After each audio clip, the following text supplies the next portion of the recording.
Friends, பேருங்கக்காய் fry வந்து எப்படி பண்ணுறதுன்னு பார்க்கலாம். இந்த சம்மரில் வந்து ஃப்ரீக்வெண்ட்டாக எடுத்துக்கோங்க. இது வந்து பார்த்திங்கன்னா கோல்டு ரொம்ப நல்லாயிருக்கும், ஹெல்த்துக்கு ரொம்ப நல்லது. எஸ்பெஷலி பார்த்திங்கன்னா டைஜஷன் ப்ராப்ளம் இருக்கிறவங்க வந்து ஃப்ரீக்வெண்ட்டாக எடுத்துக்கோங்க. இது வந்து ரொம்ப சிம்பிளான முறையில் தான் நான் வந்து செய்ய போகிறேன். இப்போ தான் வந்து வடை செஞ்சேன். அது லெஃப்ட் ஓவர் ஆயில் வந்து இருக்குது. ஸோ அதில் இன்னும் கொஞ்சமாக வந்து ஆயில் வந்து ஆட் பண்ணிக்கிறேன். ஜாஸ்தி வேண்டாம், ஸோ போதும். அண்ட்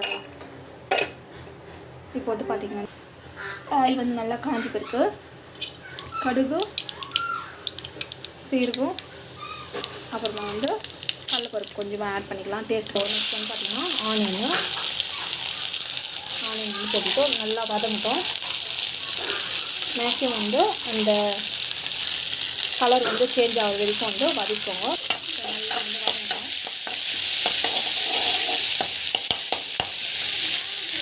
வெங்காயம் வந்து லைட்டாக வந்து கலர் வந்து சேஞ்ச் ஆகிடுச்சு. இப்போ வந்து டமாட்டோ போட்டுட்டு கலக்காதீங்க, அப்படியே வச்சுங்க.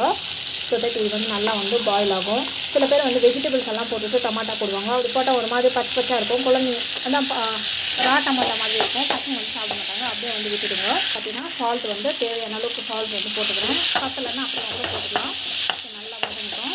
ஸோ ஆல்மோஸ்ட் பார்த்திங்கன்னா ரெண்டுமே வந்து நல்லா வதங்கிடுச்சு. வந்து பார்த்திங்கன்னா தேவையான அளவுக்கு மிளகாத்தூள் வந்து லைட்டாக வந்து போட்டுக்கிறேன், அதிகமாக வந்து போடல. பிகாஸ் எங்கள் குட்டீஸ் வந்து பார்த்திங்கன்னா இந்த சம்மரில் வந்து மிளகாத்தூள் வந்து மேக்ஸிமம் கம்மியாக யூஸ் பண்ணுறேன். ஸோ இதில் வந்து பார்த்திங்கன்னா மஞ்சள் பொடி, தனியா பொடி எல்லாமே இருக்கும்.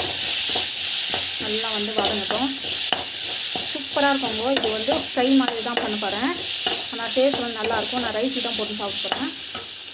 முருங்கைக்காய் வந்து பார்த்திங்கன்னா இந்த அளவுக்கு வந்து வதக்கி போட்டுட்டு இது வந்து பார்த்திங்கன்னா டேஸ்ட் வந்து செம்மையாக இருக்கும்.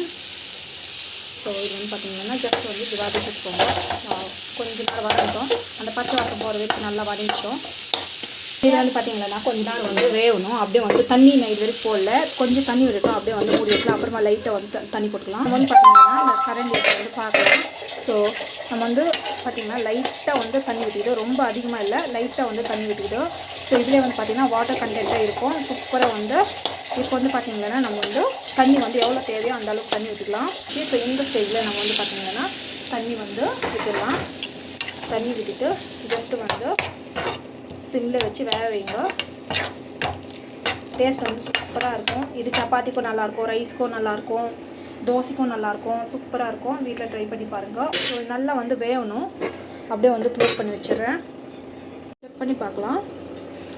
பார்த்திங்கன்னா நல்லா வந்து கொச்சின்னு இருக்குது. ஸோ உப்பு பத்தலைன்னா உப்பும் போட்டுக்கோங்க. ஸோ இந்த ஸ்டேஜில் உப்பு பத்தலைன்னு உப்பு போட்டுக்கோங்க. பட் எனக்கு வந்து கரெக்டாக இருக்குது. நல்லா வந்து கொஞ்ச நேரம் வந்து கொதிக்கிட்டோம். கொச்சி பேருக்கு நம்ம வந்து பார்த்திங்கன்னா ஒரு ஃப்ரையாகவும் இல்லாமல் ஒரு கிரேவியாகவும் இல்லை, ஒரு திக்னஸ் வந்து பேருக்கு இறக்கலாம். எடுத்து பார்க்கலாம். பார்த்து பேருக்கு ஸோ இந்த மாதிரி திக்கான கிரேவியை வந்து இருக்குது. நான் வந்து கேஸ் வந்து ஆஃப் பண்ணிடுறேன். சூப்பராக இருக்குது பாருங்கள், எவ்வளோ டேஸ்ட்டாக இருக்கும்னாக்கா. இது வந்து ரைஸ் போட்டு சாப்பிட்டா சூப்பராக இருக்கும். இது லைக்கணும் செஞ்சவங்க தான் தெரியும். சூப்பராக இருக்கும் டேஸ்ட்டு. இது வந்து பார்த்திங்கன்னா ஆந்திரா ஸ்டைலு. எங்கள் ஊர்லலாம் வந்து பார்த்திங்கன்னா எங்கள் பேரங்காய் வந்து நிறைய காட்டும். அந்த டைமில் வந்து பார்த்திங்கன்னா டெய்லி இதே வந்து செஞ்சு கொடுத்தா கூட சாப்பிடுவோம் நாங்கள். சூப்பராக இருக்கும். ஒன்ஸ் ட்ரை பண்ணி பாருங்கள். சிம்பிள், ஈஸி, குயிக்காக செய்கிற ஒரு ரெசிபி.